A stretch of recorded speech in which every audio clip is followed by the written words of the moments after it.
Hello students, मैं हूं पवन sir और आप देख रहे हैं अपना प्यारा सा चैनल मॉडर्न केमिस्ट्री क्लासेस। आज हम लोग अपनी वीडियो में अवाष्पशील विलेय से युक्त विलयन के वाष्प दाब के बारे में जानेंगे। तो आइए देखते हैं इसके बारे में हम लोग। सबसे पहले इसमें जब इन करते हैं हम लोग तो ये जान लें कि विलयन किसे कहते हैं। तो विलयन में दो अवयव होते हैं, विलेय प्लस विलायक। जैसा कि आपको हमने बताया था कि हमको जो विलयन लेना है वो द्रवीय विलयन लेना है। कैसा विलयन लेना है? द्रवीय विलयन। तो द्रवीय विलयन में जो विलायक होगा वो द्रव होगा और विलेय द्रव, गैस या ठोस हो सकता है। तो गैस और द्रव का तो अध्ययन हम लोग कर चुके हैं। आज हम लोग को ठोस लेना है। आज क्या लेना है हम लोग को? ठोस। ध्यान दीजिएगा, ये जो हम लोगों ने द्रव लिया था, ये द्रव जो विलायक है वो क्या था? वाष्पशील। वाष्पशील का मतलब जो वाष्प में बदलता है। और यहां जो ठोस लेंगे वो विलेय हमारा होना चाहिए अवाष्पशील, यानी जो वाष्प में नहीं बदलता है। जनरली इस चैप्टर में हम लोग जो विलायक के रूप में पदार्थों को लेते हैं वो कौन कौन से होते हैं आपको पहले भी वीडियोस में बता चुके हैं, जिसको आपको याद रखना है। H2O लेते हैं, सबसे पॉपुलर है। उसके बाद मीथेनॉल ले सकते हैं, उसके बाद हम लोग बेंजीन ले सकते हैं या क्लोरोफॉर्म इत्यादि एक्सेट्रा बहुत सी चीज़ों को ले सकते हैं हम लोग। ठीक है, टॉल्यूइन ले सकते हैं या आपका इथेनॉल ले सकते हैं। ऐसे बहुत से उदाहरण हो सकते हैं इसमें। ठीक है, अल्कोहल श्रेणी में इथेनॉल भी C2H5OH हो सकता है, या टॉल्यूइन ले लीजिए आप। टॉल्यूइन आपको पता है ही, C6H5CH3। और यहाँ पे अवाष्पशील के रूप में हम लोग किसको लेते हैं? तो ये बहुत ही पॉपुलर उदाहरण है, नमक NaCl, या ग्लूकोज ले लीजिए C6H12O6, या चीनी ले लीजिए C12H22O11, या यूरिया ले लीजिए NH2CONH2। ये कुछ पॉपुलर उदाहरण हमने दिए हैं जो कि अक्सर आप लोग को न्यूमेरिकल्स वाले क्वेश्चन में मिलते रहते हैं। ये विलायक और ये विलेय के रूप में हमको ये देखना है, वाष्पशील विलायक होगा और अवाष्पशील विलेय होगा, तो जो विलयन बनेगा उसके वाष्प दाब पर क्या प्रभाव पड़ता है, उसका वाष्प दाब घटता है कि बढ़ता है। इतना जानने के बाद आप यहां देखिए, हम लोग विलायक को A मान लेते हैं और विलेय को B मान लेते हैं। विलायक A है, विलेय B है। हमको विलायक A में विलेय B को मिलाना है। तो ये समझिएगा, यहां पे हम लोग यहाँ पे विलायक का एक डायग्राम ले रहे हैं जिसमें केवल A है, इसमें केवल A के कण हैं।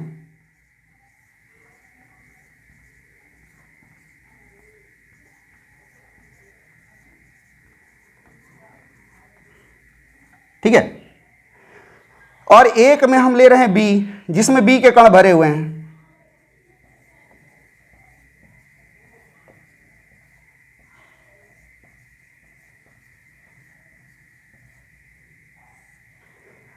जैसा कि आपको पता है, यहां पे जब हम लोग इसको हीट करेंगे तो A के जो कण है वो वाष्प में परिवर्तित होंगे।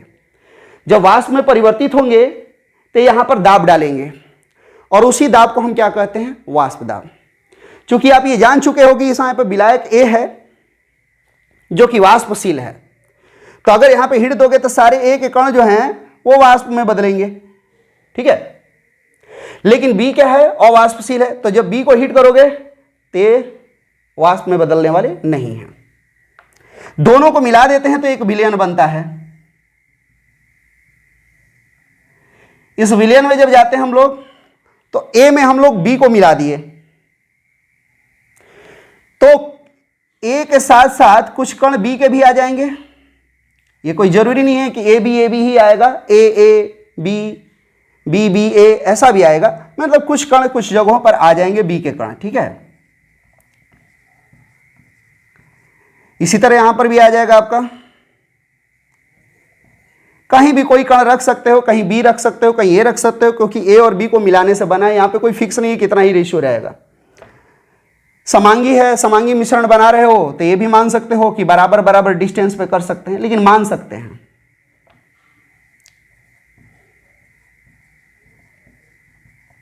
गौर से देखिए, ये बना है विलयन, ये था आपका विलायक जो कि वाष्पशील था। और ये था आपका विलेय जो कि अवाष्पशील था। विलेय के रूप में आपने यहाँ पर किसको लिया है, या तो नमक को लिया है, या ग्लूकोज के लिया है, या चीनी को लिया है, या यूरिया को लिया है। विलायक रूप में यहाँ पे आपने किसको लिया है, जल को लिया है, नहीं तो मिथेनॉल को लिया है, बेंजीन को लिया है, इथेनॉल को लिया है, या टॉल्यूइन को लिया है। तो यहीं से आप कवर कर लीजिएगा क्या क्या ले सकते हैं। कोई यहाँ पे एक चीज़ को नहीं ले सकते हैं। विलायक बहुत से हैं वाष्पशील, इनमें से कोई भी ले सकते हो। विलेय भी बहुत से हैं अवाष्पशील, इनमें से कोई भी ले सकते हो। दोनों को मिलाने पर विलेय बनेगा, तो ए और बी दोनों को मिलाओगे तो दोनों के कण फैलेंगे, दोनों के कण अपना स्थान ग्रहण कर लेंगे। अब यदि इसको हीट करते हैं तो ध्यान दीजिए, ए जो है विलायक वाष्पशील है, तो ए जो है वेपर में बदलेगा, लेकिन बी नहीं बदलेगा, क्योंकि बी क्या है, अवाष्पशील है। फिर यहां पे ए बदलेगा, फिर बी नहीं बदलेगा, फिर ए बदलेगा, बी नहीं बदलेगा। अब बताइए आप, यहां पर शुद्ध ए था, सो शुद्ध ए का वेपर निकल रहा था, तो शुद्ध ए का यहां पर जो वेपर प्रेशर होगा PA0 होगा, PA0 होगा ना। लेकिन यहां पे पीबी निकालोगे, क्या PB0 भी मिलेगा? नॉट पॉसिबल, PB0 पॉसिबल नहीं है। क्यों? क्योंकि ये अवाष्पशील है, ये वाष्प में बदलेगा ही नहीं, तो इसका वाष्प दाब कहां से निकालोगे आप? नहीं निकालोगे। यहां पर आते हो तो ये विलयन बन जाता है, तो विलयन में ये जो शुद्ध अवयव का वाष्प दाब है, ये BA0 नहीं लिखकर यहां पर हम लोग ए का जो वाष्प दाब है वो क्या लिखते हैं, PA लिखते हैं। यहां जो विलयन बना है उसका जो वाष्प दाब है केवल ए के कारण है, बी के कारण नहीं है। क्यों? क्योंकि बी क्या है, अवाष्पशील है, ये वाष्प में परिवर्तित नहीं होता है। तो इसके बारे में राउल्ट ने क्या नियम दिया? सेम वही नियम दिया जो यहां पर वाष्पशील रहने पर होता है। लेकिन यह बात तो कंफर्म हो गई कि यदि आप किसी वाष्पशील विलायक में अवाष्पशील विलेय को मिलाते हो तो वाष्प दाब क्या होता है, घटता है। क्यों? क्योंकि ऊपरी सतह पर कुछ अवाष्पशील विलेय के कण आ जाते हैं जो कि वाष्प में परिवर्तित नहीं होते हैं। जब वाष्प में ये परिवर्तित नहीं होंगे तो वाष्प दाब क्या हो जाएगा, घट जाएगा विलयन का। यानी यदि वाष्पशील विलायक में अवाष्पशील विलेय को मिलाइएगा तो जो विलयन बनेगा उसका वाष्प दाब कम हो जाएगा। दूसरा पॉइंट, यहां पे एक प्रश्न पूछता है कि H2O जल में ग्लूकोज को मिलाने पर वाष्प दाब घट जाता है, क्यों? गौर से क्वेश्चन सुनिएगा। जल यानी H2O में ग्लूकोज को मिलाने पर वाष्प दाब घट जाता है, क्यों? क्योंकि जल एक वाष्पशील विलायक है जबकि ग्लूकोज एक अवाष्पशील विलेय है। तो जब हम जल यानी A में ग्लूकोज B को मिलाते हैं तो ग्लूकोज के कुछ कण ऊपरी सतह पर स्थान ग्रहण कर लेते हैं, यानी फैल जाते हैं, जो कि वाष्प में परिवर्तित नहीं होते हैं, जिसके कारण A यानी जल पूरी तरह से वाष्पित नहीं हो पाता है जैसा कि शुद्ध अवस्था में होता है, जिसके कारण जो विलयन बनता है उसका वाष्प दाब शुद्ध जल के वाष्प दाब के लगभग बराबर होता है। यानी कि जल में ग्लूकोज को डालने पर जो विलयन बनता है उसका वाष्प दाब अकॉर्डिंग टू रूल, दो अवयव मिल गए तो बढ़ना चाहिए, लेकिन एक वाष्पशील है एक अवाष्पशील है तो बढ़ने की बजाय कम हो जाता है, घट जाता है। यानी शुद्ध अवस्था में जितना जल का वाष्प दाब था, विलयन में उस जल का वाष्प दाब शुद्ध अवस्था से भी कम हो जाएगा।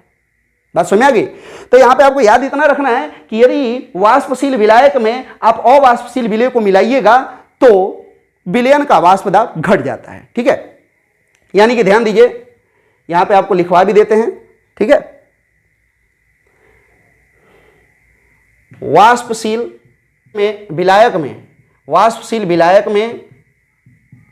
अवाष्पशील विलेय को मिलाने पर बने विलयन का वाष्प दाब घट जाता है। ठीक है, राउल्ट ने क्या बोला था? सेम वही रूल है। विलयन में प्रत्येक वाष्पशील अवयव का आंशिक दाब उसके ध्यान दीजिएगा, यह पहला पॉइंट हो गया। दूसरा पॉइंट इसमें क्या रखना है? राउल्ट के नियम से, राउल्ट का नियम क्या था? विलयन में वाष्पशील अवयव का जो आंशिक दाब होगा वो उसी के मोल अंश के बराबर होगा, वाष्पशील का। ठीक है, तो राउल्ट के नियम से विलयन में वाष्पशील अवयव का आंशिक दाब उसके मोल अंश के समानुपाती होता है। ये राउल्ट का नियम हर एक कंडीशन में लगेगा।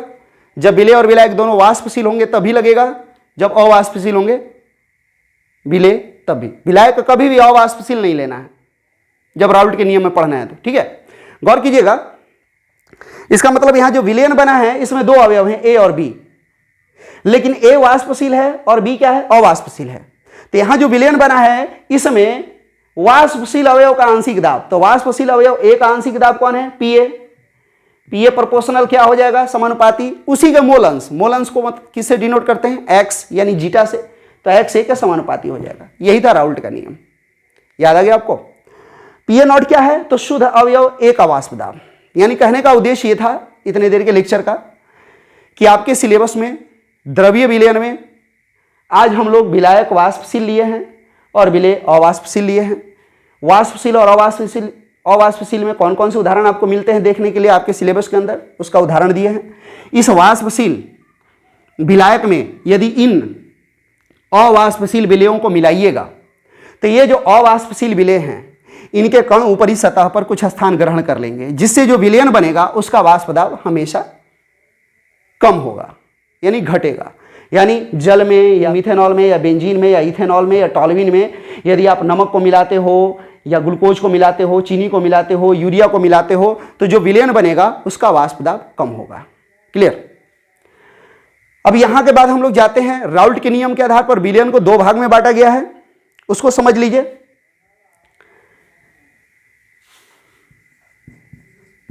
राउल्ट नियम